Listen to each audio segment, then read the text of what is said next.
The president has announced that citizen engagement is going to be a part of almost all of bank operations. Some of you may also know that we are going some significant kind of organizational changes, and there's some new, let's say, instruments coming up, new diagnostic instruments about our work. Again, a lot of that is going to include a lot of citizen engagement. So this is an agenda that is really growing within the institution. So as you discuss this piece that you're discussing today, have in your mind or map in your mind, that is intended, the pun is intended. Map in your mind that this work is taking place within a very, very broad and larger context. So thank you very much, welcome. We are launching also today some learning products, which we have done with many partners who are in this room. And as we go through the series, we're going to be launching other learning products, so you're welcome to pick them up and go and enjoy reading them over the weekend. Let me hand over to Rob and have him do his work.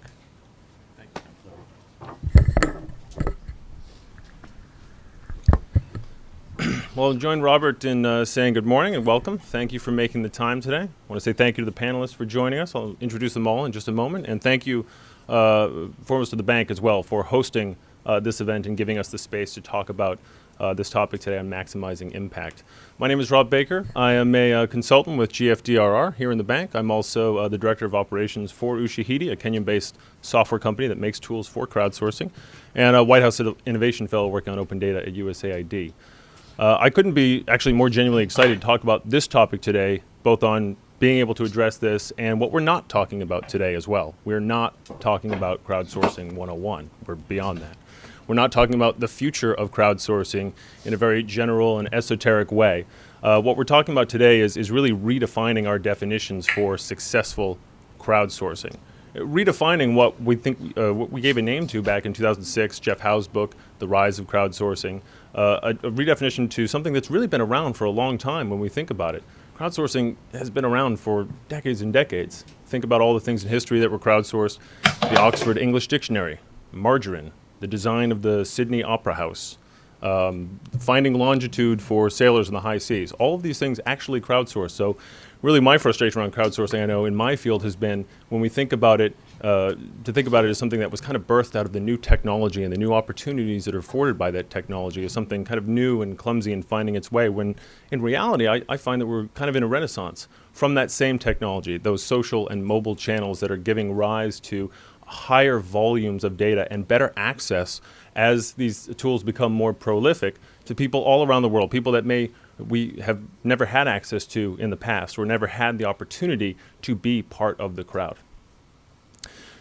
Since 2006, in this kind of renaissance here, there's been just a list of new overly clever portmanteaus, crowd seeding, crowd funding, crowd voting, microtasking, macrotasking.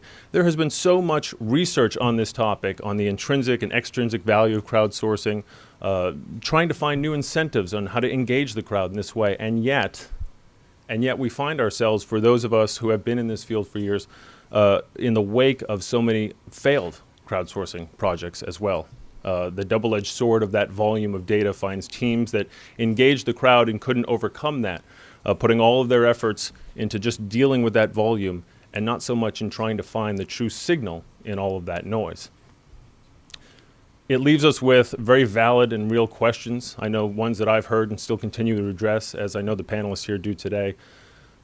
What is the inherent value of the data produced by crowdsourcing? Can these sources be trusted? Are they verified, unverified?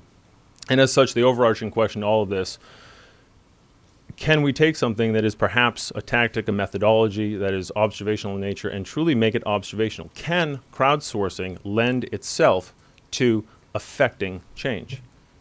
Yes, it can.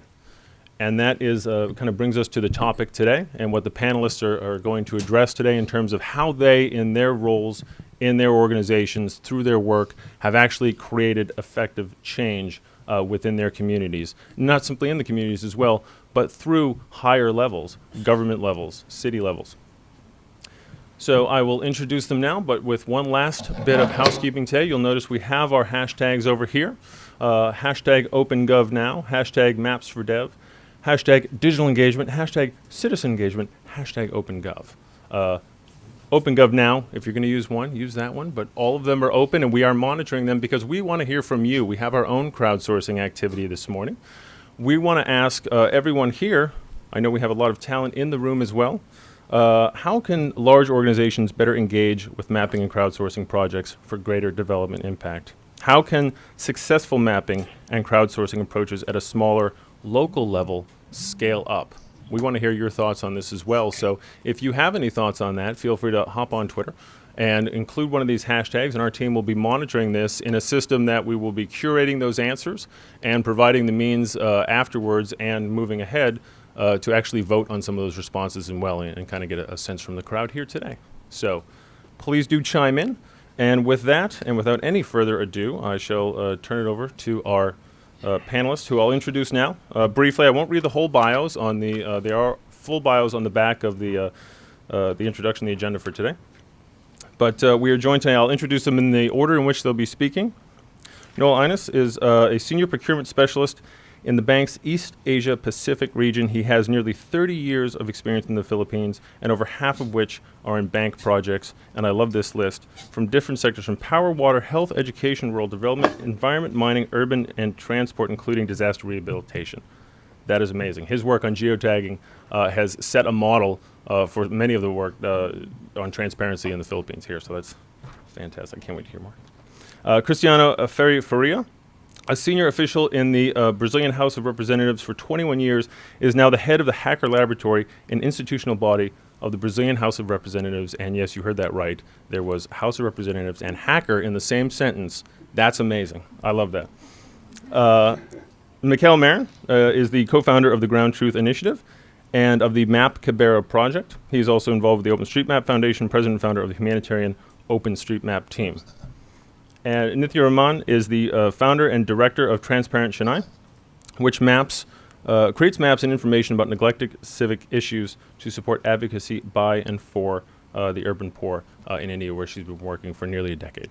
So without any further ado, I shall turn it over to Noel, who is one of our two speakers joining us virtually today from the Philippines. So Noel, the floor is yours.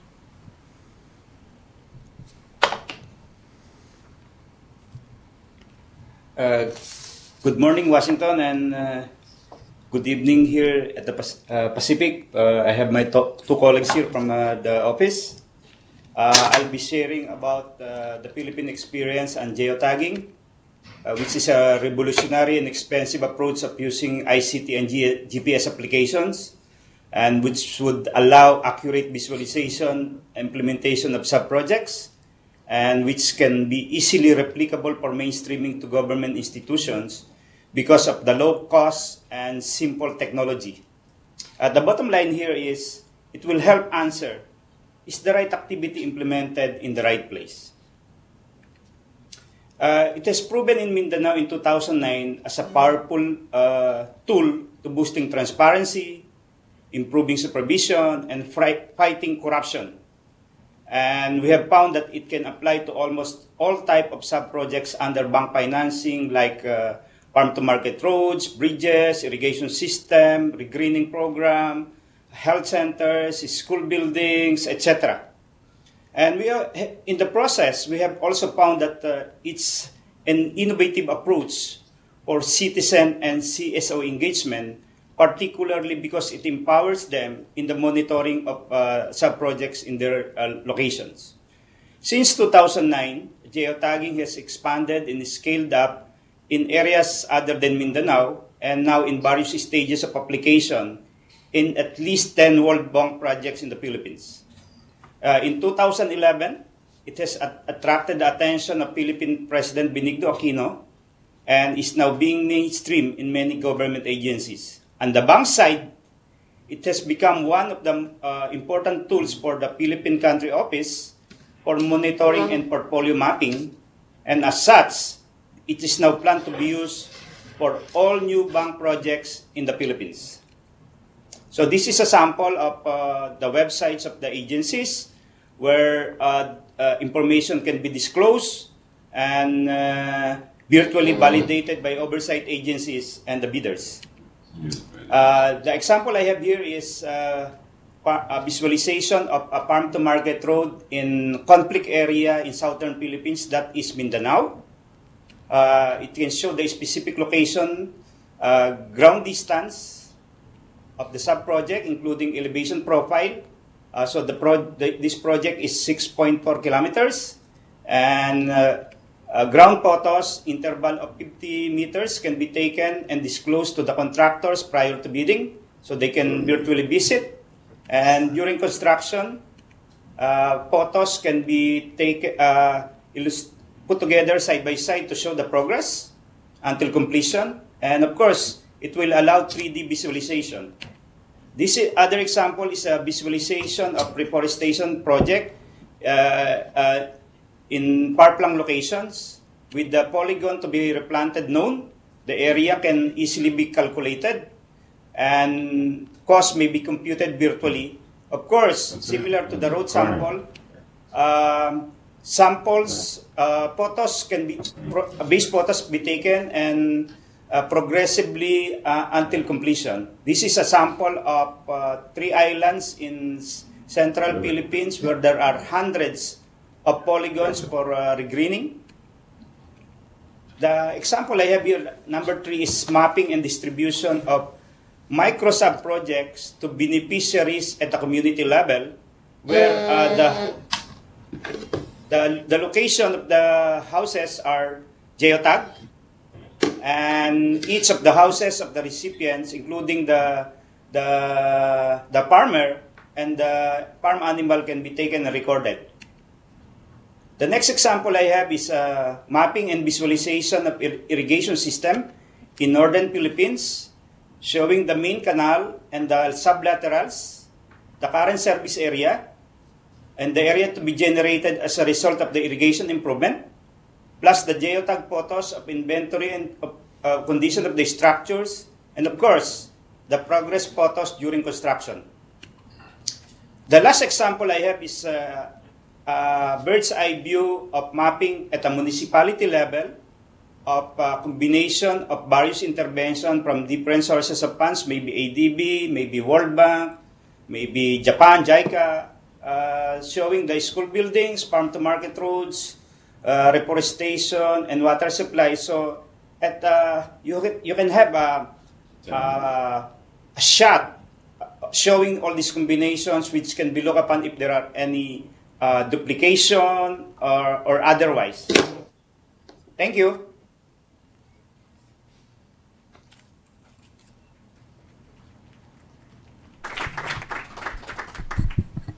Thank you, and thank you for doing that on time. 5 minutes, well done. Cristiano, we are going to flip over to your slide. Hello, thank you, Rob, and hello to everyone. We just finished the carnival time this week in Brazil, so I'm gonna present to you my experience in this carnival spirit in Brazil, in this sunny Brasilia here down in the tropics. Right. So we have this pretty new project, Hacker Laboratory. It's a little bit crazy project, but the idea is to have a part a bureaucracy, I would say a more agile bureaucracy, and part a hackerspace. And we're gonna see what's gonna happen with this weird marriage. And one thing we do here, it's just facilitating the crowdsourcing for lawmaking. And as we don't have much time, I'm gonna show a pilot very briefly about the Internet Crime Regulation Bill. It's a kind of cybercrime bill. There was an intense discussion about that in Brazil the last 2 years. So what we do here is based on this portal, edemocracia.leg.br portal. It's a portal for participation in lawmaking. It's an institutional portal that was developed by the House of Representatives in Brazil. And the main idea is to engage people to discuss lawmaking with representatives. We create some virtual community on those typical legislative issues like health, security, and whatever. So one thing that we do here is this interactive public hearing. So during the public hearing, where the representatives in the committees are discussing those issues, they can interact in real time with citizens and receiving their suggestions, comments, propositions, and also take in account the Twitter feed related to those hashtags in that specific issue. So, of course, when we have this opportunity window to let people interfere and help representatives to build a policy, a bill, we need to map out who are the main opinion leaders, who are the hubs, who are the interest groups, who are the main people and groups also in the offline life and too in the online social media platforms, to invite them to come in for a just short period of time. It depends on, but it takes no more than 3 months to come in and to propose some ideas. So what we do now, evolving this work of mapping out the social networks related to those policies, is work with this Center of Intelligence, the LABIC. It's created in the public university in the Espírito Santo region from Brazil. They are doing a very good work in just mapping out the hubs, the authorities. Though it's easy now to us to make sure who are interested in that specific subject. And then we go reaching out and invite those guys and groups using the typical social media channels. And then we invite them to work and to participate in these interactive tools like this, for example, that we developed here, the Wikiledges, so people can engage in drafting the legal text. It's like a final phase of participation. And the final result of all this is this discussion map. So here we have the overall map of the discussion.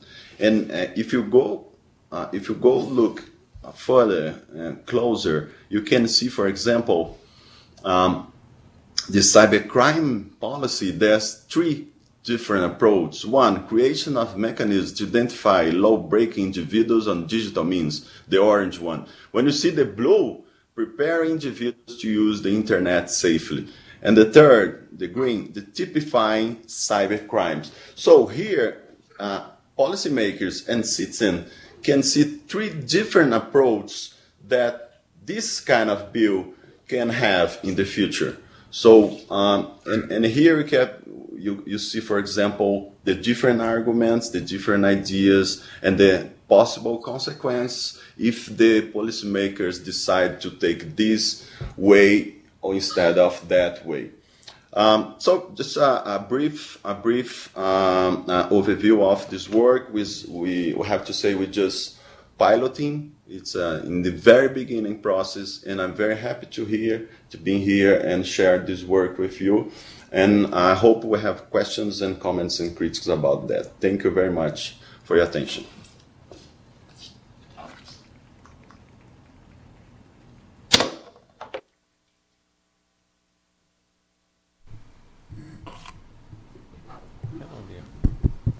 Hey, good morning, everyone. Good evening, everyone. I'm very excited to see this publication published. It's a long time coming. Been quite a journey for it. I've been recommending a draft version of this publication for over 2 years as a really good introduction to the kind of work that I do. And I'm glad that it's in some part led to the discussion today, which is, I think we can get into a lot more detail about this kind of work. Before I make a number of points, I wanted to share 2 quick example projects by friends. First, the La Boquilla project in Colombia. This is a community of fishermen whose livelihoods and land security was threatened, maybe still threatened by tourism development nearby. They mapped by canoe their community and used that data to negotiate changes to the development plan and win concessions and secure land rights. Another project, Info Amazonia Rivers Project, tracing the low and high water boundaries of the Amazon from frequently updating satellite imagery, coupled with ground truthing by communities on the ground to make sure that that remote mapping is correct and enhance it with environmental measurements of the river. We're here to maximize, like SpongeBob here, and I've been asked a number of times over the years, how do you scale up a project from one neighborhood to, say, entire country, 12 countries? It just doesn't work like that. This kind of community projects are not something you can simply make bigger. They certainly can grow and grow very fast, as evidenced by the OpenStreetMap project as a whole, but it's quite a different dynamic than just multiplying the figures that you had for a smaller project. So it takes quite a different approach.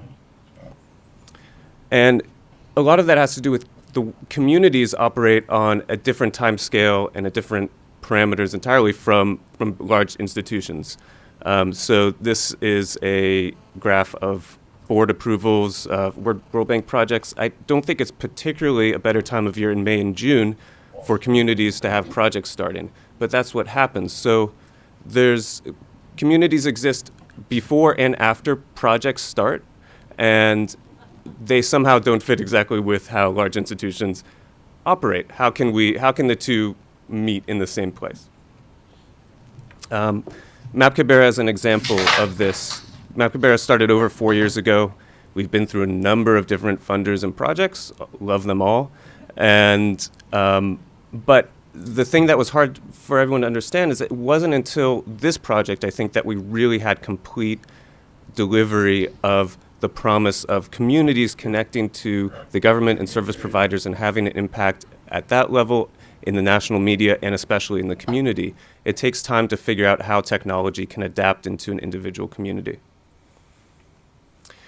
And it's really important to understand incentives. No project that I know of in this space has been purely volunteer. It's a myth. And that's true of everything. We all want to do better for our communities, for the greater good, but even all of us included also have to earn a living. And that's especially true in places facing a lot of poverty. And we certainly don't want to get into the position where we're paying sitting fees to fill up an audience with usually not cars for everybody, but just so you can take a picture to show, oh, we had great attendance at our thing. Finding the balance there is really tricky, and there's no simple answer. It's something you always have to grapple with in every project. But I think one of the incentives we can see in OpenStreetMap is connection to a global network, a global community. Whether you're mapping in Jakarta, in the Philippines, in Brazil, or here in DC, you are editing the same database, and that's kind of profound. And it provides a way for people involved in the project to connect directly with each other. We're truly a community, and this is one example. This is a picture of folks at the Kathmandu Living Labs who've been involved with GFDRR's Open Cities project, making maps for the Philippines after Typhoon Haiyan. There's a kind of, I think, organizational role emerging in these global networks, infomediaries, I don't know if this is the right term, but organizations which are part connected to these global networks, but very much embedded and based in communities and really understanding of the local political context and can make that connection between the two. So organizations like Transparent Chennai, like Mapkibera, like Kathmandu Living Labs, which can be that intermediary. This is a picture from the Tendale project, yes, another presentation at the World Bank featuring Tendale. And while an excellent project, we don't have like an organizational basis there to push that forward. And I think that's kind of been the missing ingredient with that project. And OpenStreetMap is a community that anyone can get involved with, and I think it's especially important for people developing projects to just try it out. It doesn't always happen. It takes 30 minutes, 60 minutes. I can show you later today if you want how to map an OpenStreetMap, and having that hands-on experience makes all the difference, I think, in understanding how these projects really work and what you're asking people to do. So I'll finish with 2 requests and then kind of my overall question. One, it is just not interactive community mapping projects like OpenStreetMap and Google MapMaker. No one uses Google MapMaker for this. OpenStreetMap 1, stop hedging. This is Sochi. And it's just one example where OpenStreetMap is doing well. Coverage, sure, is great, but it's the engagement which really makes a difference. The other request, update contracts, intellectual property clauses. to account for commons-based knowledge production. We're creating open source software and open data, and it always says something about all the products of the work being owned by the funder, which, you have to go through that discussion every time. Let's fix this once so that by default, maybe projects are producing content for the commons. And I'll just close saying that, in my opinion, the mapping methodology is great. We're not perfect, but we have ways of learning. And what I want to challenge everyone here to think about is how do institutions change? How do they adapt to these whole new ways of organizing which have emerged in just a few years? I heard earlier the World Bank is undergoing some organizational change. Perhaps it will be somewhat in response to the kinds of communities we see in OpenStreetMap. Thanks.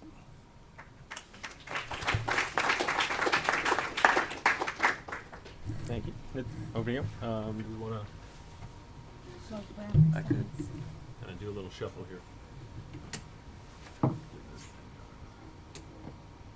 You can just forward them for me. Is Yeah, that just right? let me know. that's right. Okay. Thank you. That horrific picture can be. Thank you so much for having me here today. Transparent Chennai is an action research group that I started and it launched in October of 2010. Our mission is to collect and create information about issues facing the urban poor and to work with what we now think of as quote-unquote de facto planners. Basically, any actors in the city that have a large impact on shaping urban space, but who are not empowered and trained urban planners necessarily. And this includes, of course, community groups and slum-based organizations, which we started working with, but now also elected representatives like municipal councilors who actually spend ward development funds and solve service problems in the neighborhood, and lower-level government officials who are often responsible for planning and implementing projects in the ward and the zone. We do a lot of community-based mapping efforts, but today I want to tell you about a recent experience that we had working with the city government to plan for public toilets, clearly much needed in the city where I work, of Chennai. I want to talk about this case because I want to suggest that many government officials are often in the same position as community groups in some ways. They lack important data, they're subject to forces beyond their control, and they're actually trying to provide the best services for the poor that they can within their circumstances. So I think that the approach that I'm talking about today has a lot of relevance for the question we're asking, which is how do we scale up these extremely useful methodologies and tools to have impact on a broader level? The city of Chennai has about 900 public toilets, despite the fact that nearly a quarter of its residents live in underserviced slum areas. The city hasn't built any new public toilets for the last 20 years. Last year, abruptly, the mayor of Chennai announced in a press meeting that he planned to build 5,000 new public toilets before the end of the year, which is crazy. Suddenly, the head of the city's bureaucracy, the city commissioner and the joint commissioner of public works, felt incredible pressure to plan for and build these toilets quickly, but they realized that they had almost none of the information they needed to make a plan, and they turned to us as a resource because of some analysis we had published earlier. We realized that the city was under a tight timeline, and we dug around, but they didn't have any of the information that you would traditionally look for when you were planning for public toilets. They had no information on where sanitation needs were in the city. They didn't have a map of slums. They didn't have a map of big market areas or bus stops or bus junctions. They didn't even have a map of existing toilets and whether they were being used or not. Other agencies that they asked for information either completely refused to cooperate or confessed that they also did not have the information. However, as we spoke more and more to government officials, we realized that the city had an incredible resource that was currently not being used for planning, their own junior engineers. These are municipal employees who were in charge of 2 to 3 wards each, and most of whom had an encyclopedic knowledge of the wards under their control. They knew where existing toilets were, they knew where open defecation happened, they knew where low-income communities lived, they knew where large numbers of people went by on foot on a daily basis. I want to show you how accurate this the engineer's knowledge was. We actually asked these engineers to come into our office and mark on a map where existing toilets were located and the level of their functionality, and where they thought new toilets were needed based on their experience of seeing the needs in their wards. So this is This is a map actually that the engineers made, toilets marked from their memory of where they were in the ward. And we had actually, it turns out, gone out into the field in some of these wards and done physical mapping of public toilets. And this is a map, the next slide, is a map of the toilets that we identified in the field. And if you move to the next one, this is a comparison of the two. And you can see, the next, that most of the maps are actually incredibly on point. And the ones that were missing are actually ones that we ourselves couldn't identify in the field. So they knew where they were and we couldn't find them, despite the fact that we walked around for hours. This is just existing toilets. The engineers also identified about 650 locations in the city where they thought toilets could be built. We then put together a very small survey team, very low cost, to go out and see whether these locations were possible to build toilets in. You know, they didn't have existing infrastructure there, they didn't have other blockages, and that there was a water line.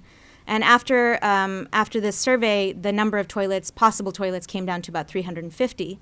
And this, the next slide, is a map of all the proposed public toilet locations in the city. After toying with the idea of hiring a private company to build these toilets, the city actually now plans to build these public toilets in these locations themselves. The point I wanted to underscore in this case was that what we were able to do in this situation was to use simple tools that actually came from community mapping kind of methodologies to glean information from these engineers in a manner that could be used for planning purposes. And I think that the situation that faced these engineers is a common one for many developing country cities. Tough timelines imposed upon the bureaucracy by politicians, a large percentage of the city living and working in the informal sector about which there's no information and no easy way to collect information, and a lack of adequate data to make informed decisions. The methodologies that have come from community planning, where you're often thinking about planning against the state, here were extremely useful for incrementally improving the planning and prioritization of interventions in an environment where there was far less than perfect information, i.e. for planning for the poor by the state. Thank you.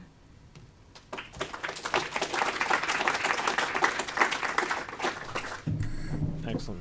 Thank you all so much for wonderful presentations and to truly getting to that point of underscoring the need here to underline how these crowdsourcing aren't just around digital engagement, public engagement, but truly taking this to that next step of integration with these services, with city services, government services, with larger organizations that can actually implement that change and make a true difference in those communities. To that point, as we begin to open it up for questions here, let me just quickly follow up now with putting that same question that we posed to the audience here, and we still, of course, welcome your feedback using the OpenGovNow hashtag. Let me ask you all this, and I will say we're a tiny bit behind, so do please be brief. Any additional thoughts from anyone on how can large organizations better engage with mapping and crowdsourcing projects? How can larger organizations help to close the feedback loop when it comes to involving crowdsourced information? Maybe we could start here with Mikkel, with Nithya, and then turn it over to Cristiano and Noel. I don't know how to answer that generally. I'm hoping we come up with some answers today, but I think there are some good examples to pull from within the bank, and I especially want to highlight the Open Cities project, the GFDRR, because it's not that they just set up a project that involved some, data collection.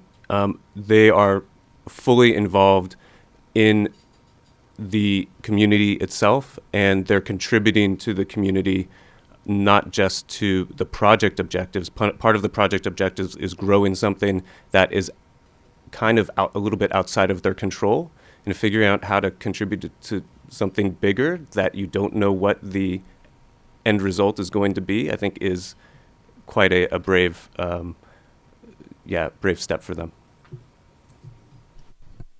I think my presentation probably answered this question, so why don't I let the others... Cristiano, anything to add? Yes. Yes, I do believe large organizations can take a lot of advantage from the crowdsourcing. And thinking about, for example, the parliament, we have about 200 consultants in policy making here. So they're very experts in those subjects. but it's not sufficient to take advantage of the crowdsourcing that are available in Brazil. So when we think in a country, a continental country like Brazil with different realities, the representatives in the central government here in Brasilia, they lack information about those specific realities in the different parts of Brazil, because it's impossible to have this map of reality. So what we need to develop, and we intend to do that here in Brazilian House, is to empower the committees to use mapping for different subjects. For example, the Amazon committee is using a project that calls Info Amazon project. So that's the map of the fire points in the Amazon, the problem of fights between miners and Indians and natives. There's several issues related to Amazon that committee, legislative committee here, that should be aware of. They are not. So using these kind of tools, at least in these large countries like Brazil, it's very useful. And I have to say we're very far to take a whole advantage of those tools. So I have to say we, at least here in the Brazilian House, we are in the very beginning of have contact with this crowdsourcing intelligence. That's it. Thank you, Cristiano. Noel, any final thoughts on larger organizations helping to close feedback loops to be more involved? Yeah, before going into big organizations, I would like to start with the small organization, particularly the client countries and the implementing agencies we are working with, because primarily they are the users of the data.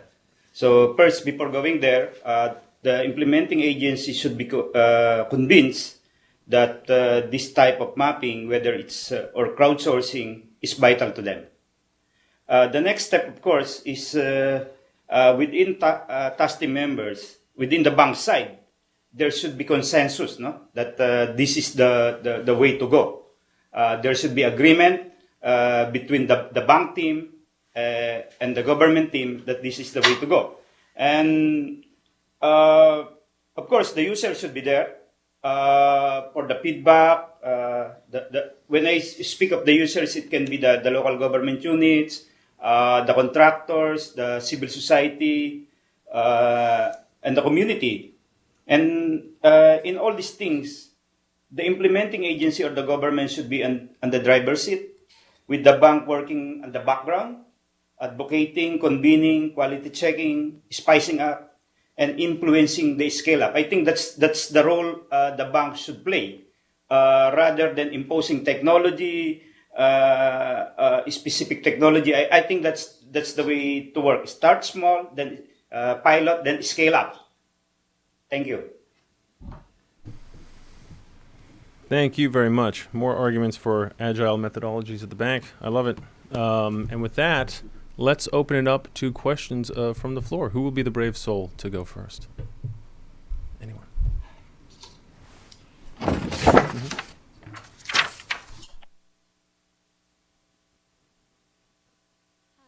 I'm Pat Oster. I work in Prem here in the bank, but I used to work in WBI on geocoding and mapping for results. So I have two quick questions. One, how do you create or communicate incentives so that you don't just capture a targeted segment of the population? And secondly, and Noel, you spoke briefly on this, should the government have a prominent role if it may create fear among citizens that the data may be compromised or the feedback will be censored?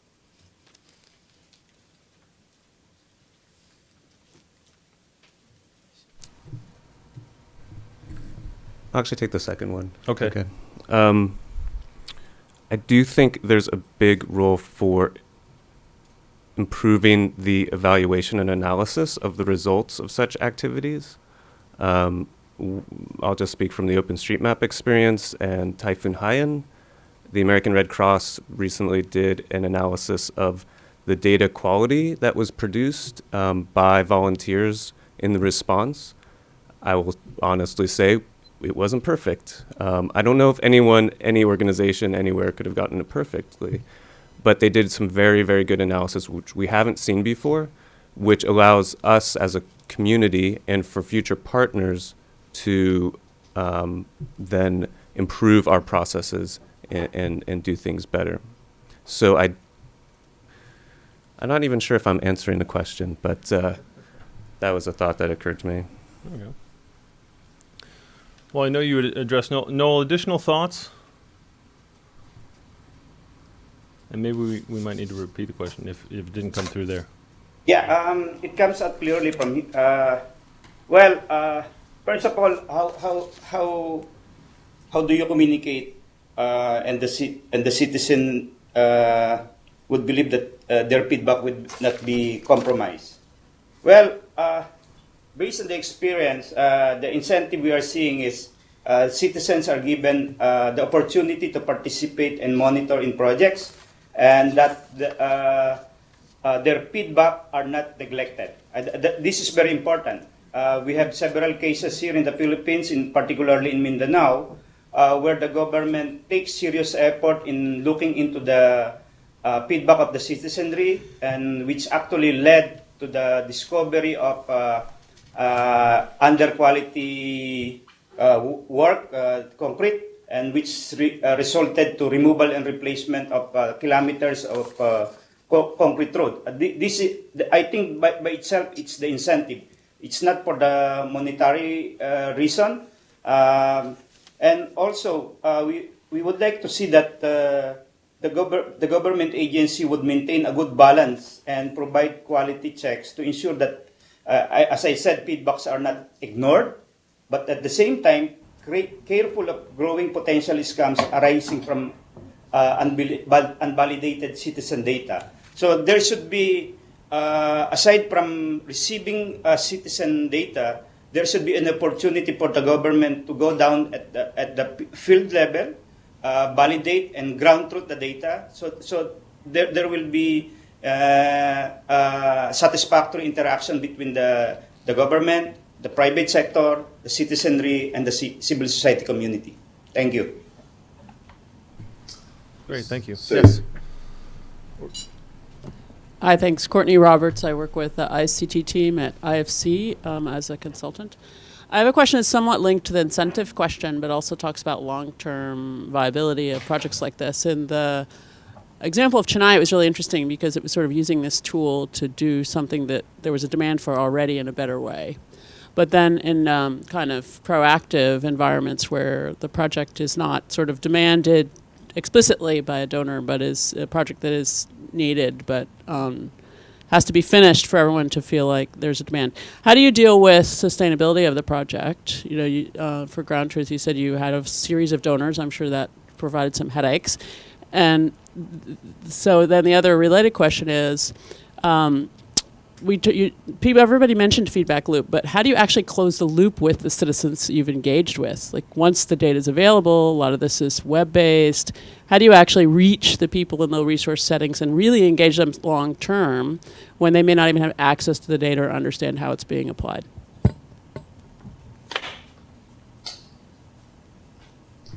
May I? Christiane? Yes. Just want to say some comments about the last two questions. In terms of the communication incentives, what we do here in the house is, as you may know, Brazil, it's very asymmetric. There's a part of Brazil is in the very first ward. There's a part of Brazil is in the third, the fourth ward. So when we put a portal to invite people to engage in policy making process, it's, of course, we know we are excluding, taking apart a very important part of Brazil. So what we start to do to compensate that is open different channels with different incentives to let people participate. For example, there is a free calling number that anyone can call and complain and set some comments to Brazilian House. Also, people can send some letters and we have a process to read those just basic letters. And so when we have those different channels that are useful for different publics of participation, we can have a more democratic environment to let people crowdsourcing this kind of projects, but at the same time, we increase the cost of those projects. And I have to say, this is a kind of the price of the new democracy, and we have to pay for that.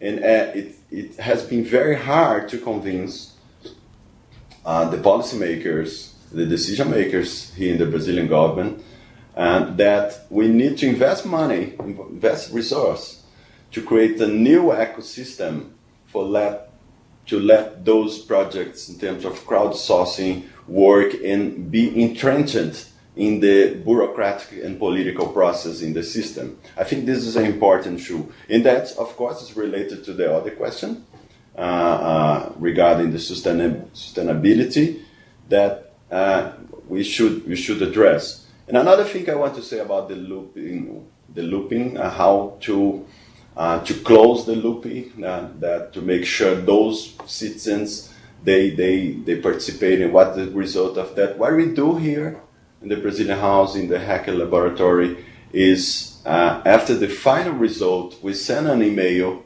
and we publish and broadcast a kind of summary report of the whole crowdsourcing process to let people know that that's the result, and then they can follow and then track how the representatives will or will not gonna use those content, those final reports. Thank you. Can I, Rob? Thank you. I think the question of long-term sustainability is an important one. For us, it's not something right now that I think we can think about very much, because currently, whether it's from citizens or from the government, there's very little demand for this kind of service, let's say, or this kind of information. It's only when you can prove that the information results in better outcomes or results in citizens being able to push for something that successfully that they didn't have before, or for the government to be able to plan toilets which are actually used all the time, that I think you'll see more demand from the government for this kind of thing. And I really like Mikhail's term of the infomediary, because I think in some senses that's the role, that's our job, to kind of create these test cases and to create the demand that will eventually result in long-term sustainability of a project like this. I also think that currently in Chennai at least, when toilets were built, they were planned without any kind of information at all. And so any small step towards improvement in these kinds of planning processes is a significant step forward. And I think the more we talk about that, the more we think about that, the more this kind of thinking will be incorporated into government processes and citizen engagement processes.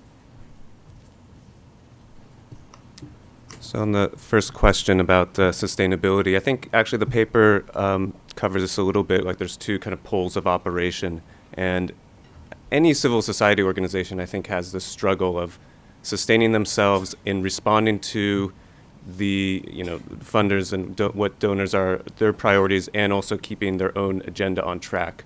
So MAP Cabrera has fluctuated between those. You have to be proactive in order to continue something, but then you need to be able to enlarge what you do in order to find the resources that match what you want to achieve. I think part of that puzzle is identifying these new kind of organizations as worthy of support, because they are kind of new players in civil society organizations. There's a lot of, I've seen entities trying to adopt technology, but really having as part of their programming, I think having entities which are really experts in technology, but also really understand the landscape, local landscape is key. How do we close the loop for people who are not online, which, say, in a place like Cabrera is the majority of people? For a lot of people, the answer would be SMS. It's not for us. You have to do a lot of offline work. We print maps, we paint maps on walls. Well, the folks in Kibera do. They attend community meetings for the election. They organize debates. They interviewed candidates. I mean, that's the kind of like democratic stuff which never occurred before in elections in Kenya. So it takes a lot more work. It's important to have the electronic stuff online, but also offline as well. Absolutely. Thank you. I want to turn it over to Twitter as it came up right now. We are monitoring Twitter for questions, and Elena Stern is asking, what is the role of infomediaries in connecting the OpenStreetMap global community with policymakers?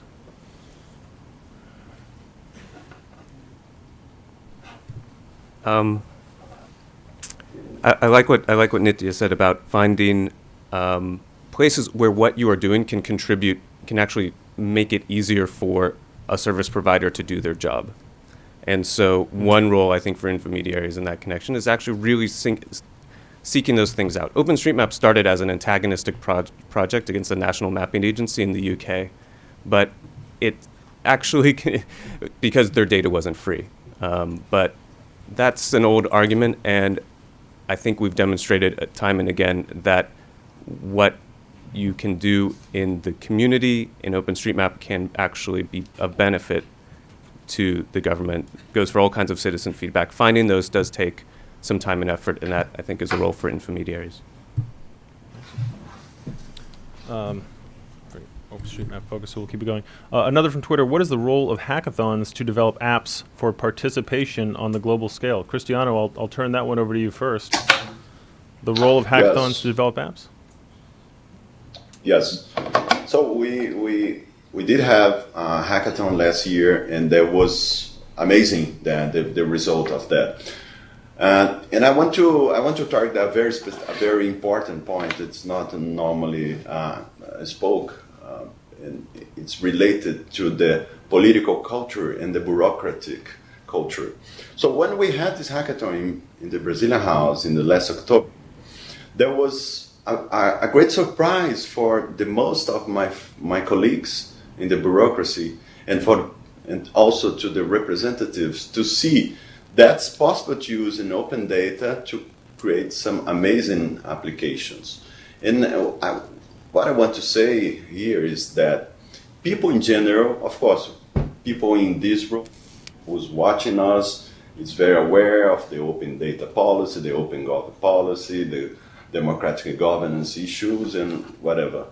But people in general, and I want to focus in my colleagues, the bureaucrats and the politicians, they don't know this brave new word of open data and this thousands of possibilities to have these amazing applications that will in some way introduce very complex parliament, for example, to something more friendly and more readable to regular citizens. So one thing that I'm sure it's very important is not only the applications by themselves, but the whole impact of a hackathon or hacker marathon or this kind of activities have in the people's mind and heart when they see the real thing happening. So it has been wonderful to see the impact of the hackathon in the Brazilian House. So I see the politicians and also my colleagues much more open to those kind of issues. Excellent. Mikhail, you're a hacker. Anything else to add on hackathons? I'm not that big of a fan. I think they're good. Actually, I agree. They're very good promotional activities and great to bring up what's possible. They don't actually result in usable apps. Quick and to the point. I love it. Let's take it back to the room here. Please go ahead. Hi, my name is Annie, and I'm from Futures Group GRM. And my question is regarding validity of information, and it has two parts. It was partially addressed before, but I think in the Chennai example, having that valid focal point of information in that example coming from the junior engineers was really the vital point of ensuring that that information was there. And so my question is, what is your recommendation for finding that valid focal point of information where prior to you said those formal streams of information, they didn't exist. And then my second question is in regards to advocacy. It seemed like, especially in the Chennai example, it was useful for you to connect that informal crowdsourcing information to government officials because you were able to go in yourself and validate that information.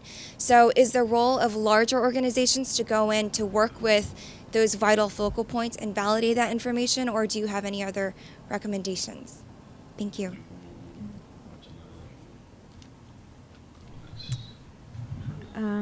I think opening up information gathering to a more participatory process can really help us find these focal points, as you say.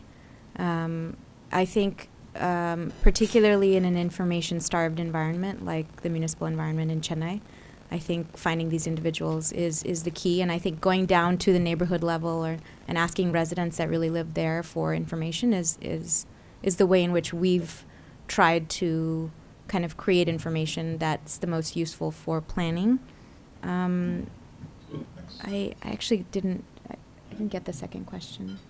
I mean, in terms of, and if I'm having it correctly here, the role of larger organizations to validate the work too. I mean, Validate as in kind of.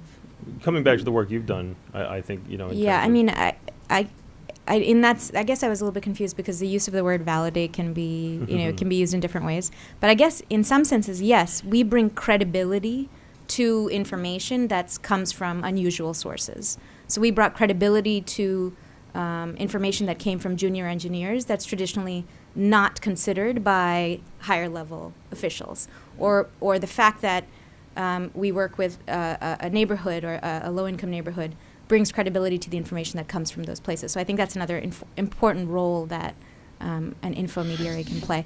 We were also called maptivists recently, so I feel like we're being really rechristened a lot, and I like it. So. Again, more of those clever portmanteaus. Love it. We'll walk away with that. I'd like to also pose that to Noel as well, given the work that you've done just over the past 30 years, and in contrast to the work for over half of that with the bank. The bank's role in involving citizens and having that level of validation, having that level of very top-level cover that the bank can provide to folks getting involved in these geotagging projects. Any thoughts on this, on the role of large organizations in validating work and the role they can play there? Thanks, Rob. I think in that regard, I'd like to give a perspective also of how geotagging works in project, and how the World Bank can help scale this up. In the experience we have so far, geotagging works in all phases of implementation, meaning from planning, identification, validation, linking this with the networks, and procurement, implementation, under-closing. So it covers the entire stretch, and it's linked with the Philippine government electronic procurement system. That's the beauty of this. And in the process, at the identification level, people at the community will be consulted. So they will be shown the map, the route of the project, and then, of course, ground truthing by the agencies. They go down there, communicate with the people, communicate with the civil society. Probably civil society may include church leaders, school principals, and that's part of the process. And that's it. I think as we see all these things put together, and then from a different angle, we can push this through. Like what if this is happening in the project, we can scale this up. Say if it's happening in the Department of Agriculture, then the World Bank will be in a position to demonstrate and convince the other agencies, hey, this works well with this agency. Why it cannot work with your agency, or why cannot it work with other agencies, and advocate. And I think I will always use the word advocate. The bank should be able to demonstrate this and possibly get resources in terms of technical assistance. The more important thing at this is, and I try to put these things, no? In the geotagging in the Philippines, what we say is the bank planted the seed, but it's actually the government which watered and cultivated. So there should always be strong government ownership of whatever activity that will happen, that will be implemented, with the bank from behind, push, advocate to other agencies, including the other donors. I think that's the power of this. And so far, our also one of our strength as the bank is to convene support from other lending institutions as well as convene the civil society at the national level.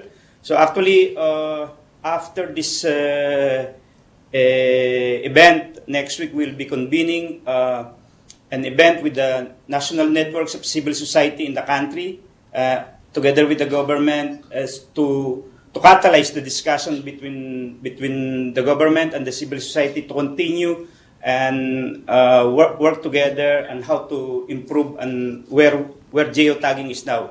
What the government is seeing, as well as the civil society, is to go one level step where they are. Thank you. Thank you. We've got other questions lined up, so please go ahead. Hi, I'm Eva Schiffer, WBI Governance and Leadership Group. And I'm very impressed by everything that I saw, and it's great to have a panel of people with so much experience. So my question would be, if I wanted to, very excitedly start doing any of the work that you have done for so many years, what is the one or two things that I should not do?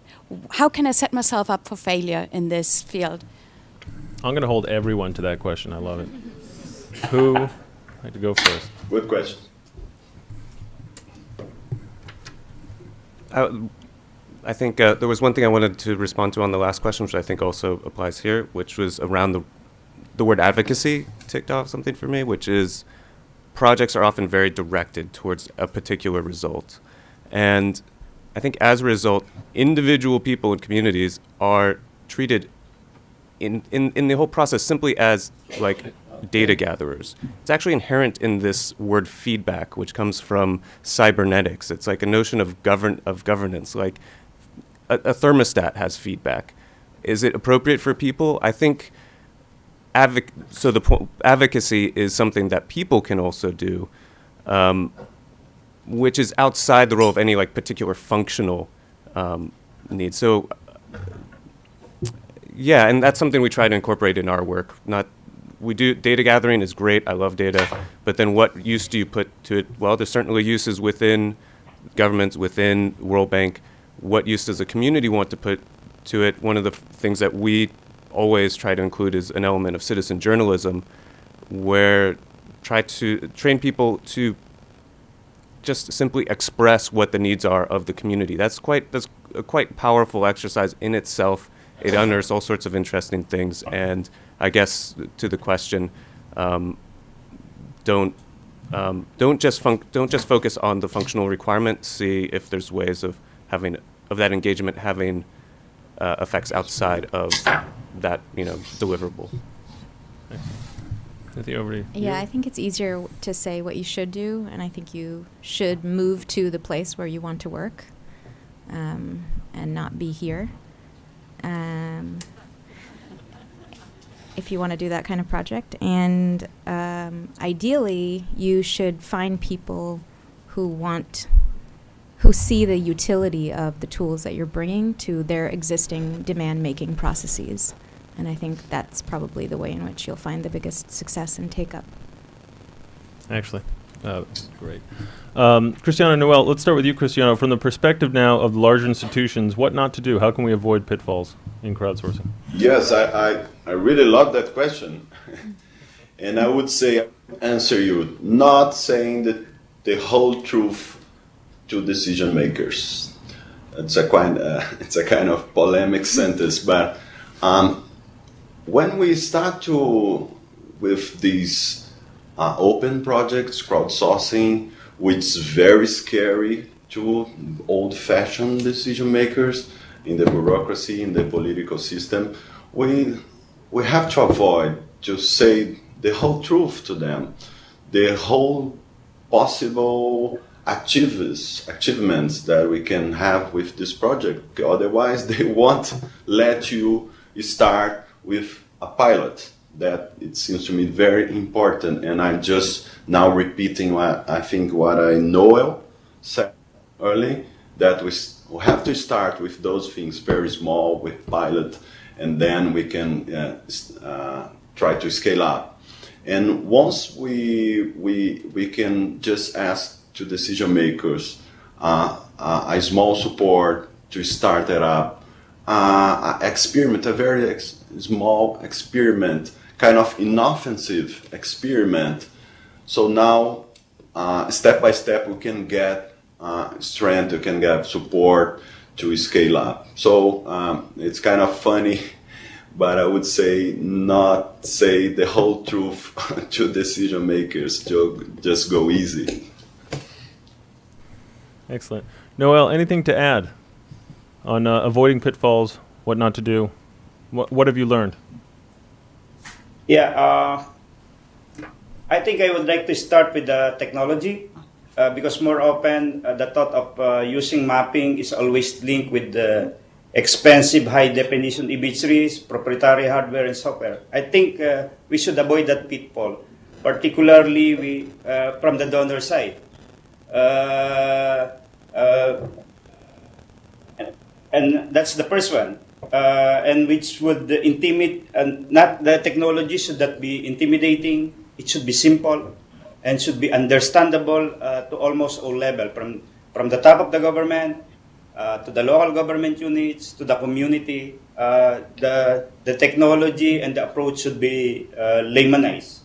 Of course, at the bank, we are always guilty on this crowding. Crowding and ideas on how to do mapping.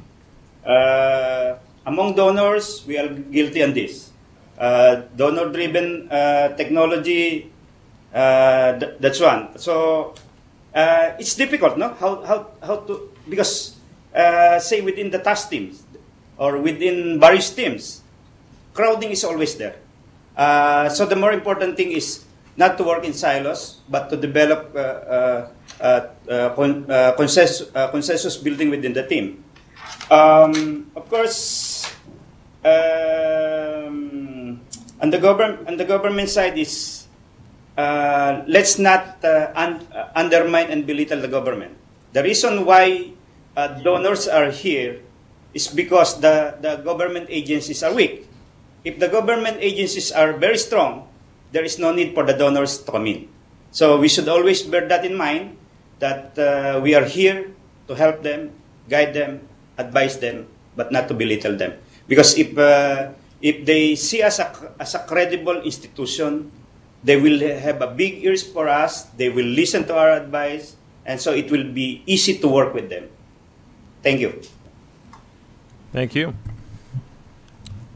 You heard it, World Bank. Fail early, fail often, fail better. Don't be scared. It's okay. Any other questions from the room here? Yes, please. Hi, I'm Judith Edstrom. I'm a former bank staff member and have been recently working with Partnership for Transparency Fund on technology and health service delivery, including in Kenya. So I'm very interested in the Kibera project. You write that while some local CSOs reportedly have used Map Kibera, there is no formal evidence of changes or improvements in service provision or other developmental policies in the slum. So my question would be, has anything happened since this was written? Would you do anything differently or going forward? And finally, would a role for the World Bank be to use the policy dialogue as opposed to getting involved truly grassroots to learn from what you've learned in the mapping exercise? Thank you. Yeah, thanks. The report was researched starting 3 years ago and written about 2 years ago, and this is, reports and research happen at a particular point in time. I wouldn't quite have put it that way at that point, but it certainly was true that we hadn't seen the full potential of what the project was about.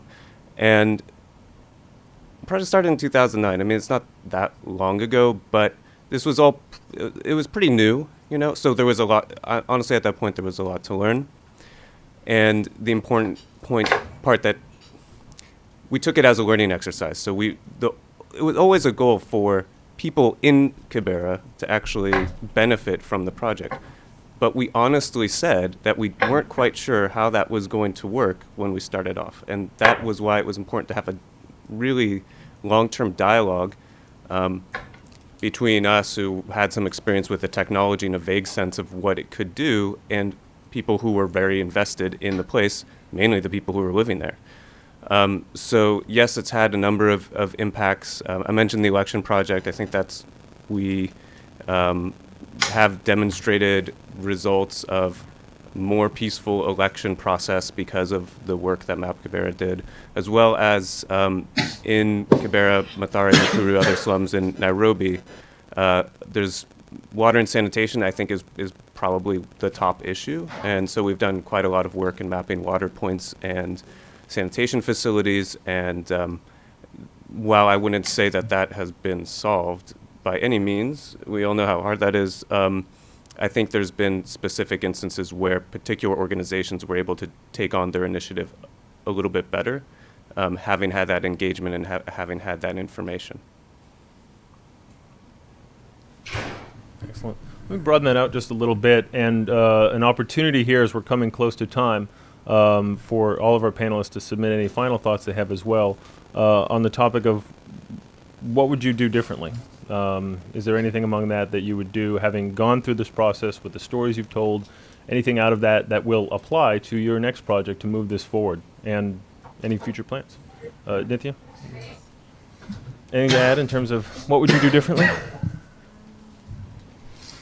Well, I don't know if I would do it differently, but I am certainly glad that we have had the chance to move from a more adversarial relationship with the state to a more collaborative relationship.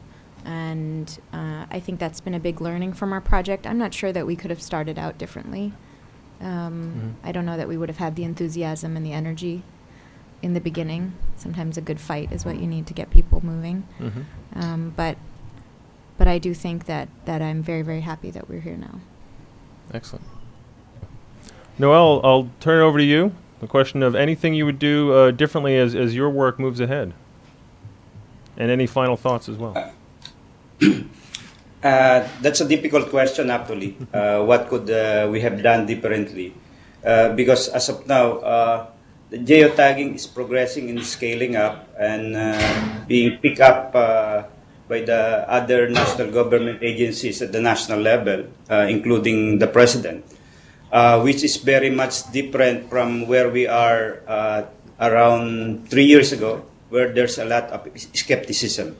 But having said so, with all the advocacy and propaganda, I think we have reached a level now that I would say that because when we initially thought of this, the working with the community and particularly the civil society at the national, at the local, very local level.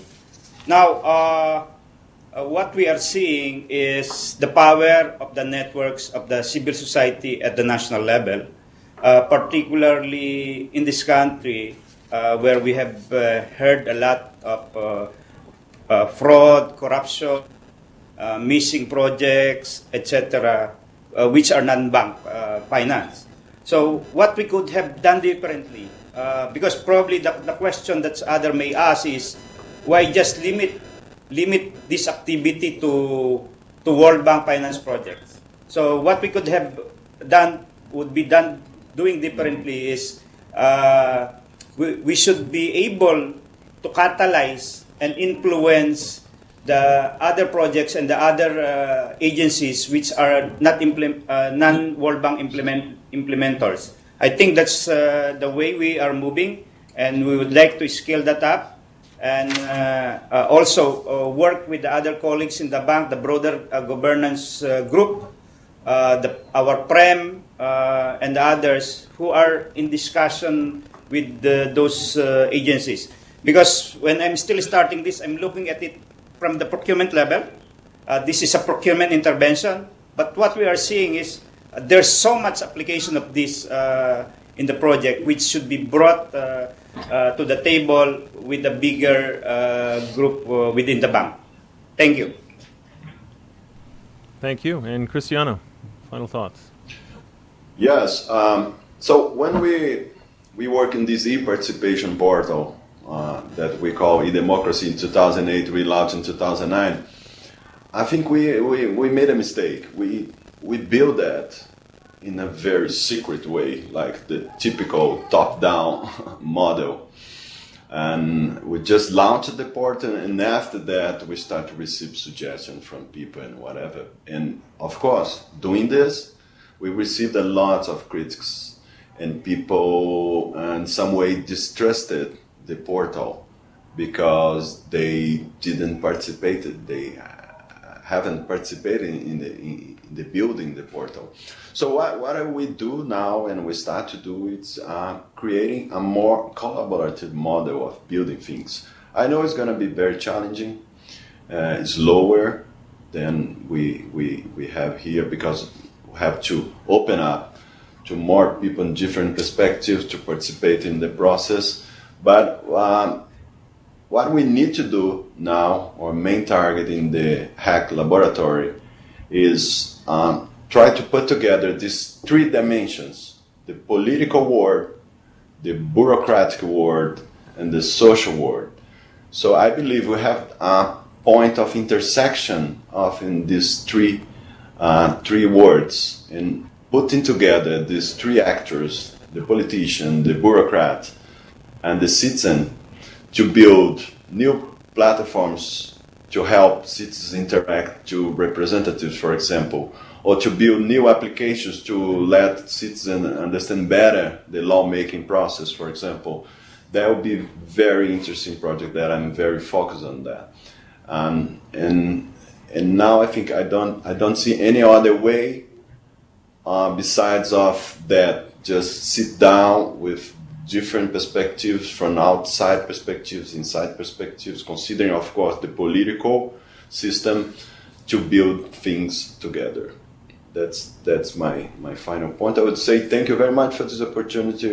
Thank you very much for my colleague panelists. I learned a lot about from your work, and I have to say to anyone that I'm very open to receive critics and comments and suggestions in these regards. We discuss it here. Thank you. Excellent. Thank you, Cristiano. And an excellent segue as we are at time. Certainly a lot more could be said and a lot more could be asked. I know I have a lot of notes here from that grassroots level of continuing to work on creating and demonstrating the value that's going to be inherent in this work to governments. From these higher levels, don't be scared. Be prepared to pay the price on what can be a great project if you're willing to kind of experiment and go out there and pilot some ideas as well. And for all of us, not to work in silos, but to be open and to operate in an air of openness here and to work together and always seek those opportunities as well. All of the materials, what we've curated off of Twitter, the materials, the presentations from all of our panelists will be coming with a blog and audio of the conference as well, will be made available on the OTA website. So for the link and everything, for the specific link, keep an eye out on Twitter using our OpenGov Now hashtag. We'll be able to broadcast it out on that. And keep in mind that this is, of course, the first in a series of events on digital engagement, the next one on April 9th. So, Mark, save some time in the afternoon for your calendars for that. And we look forward to hopefully seeing everyone there and for another great discussion. Thank you again to the bank for hosting this, and a huge thank you, of course, to our panelists for making the time today on just excellent presentations and for all of your excellent work. So thank you all.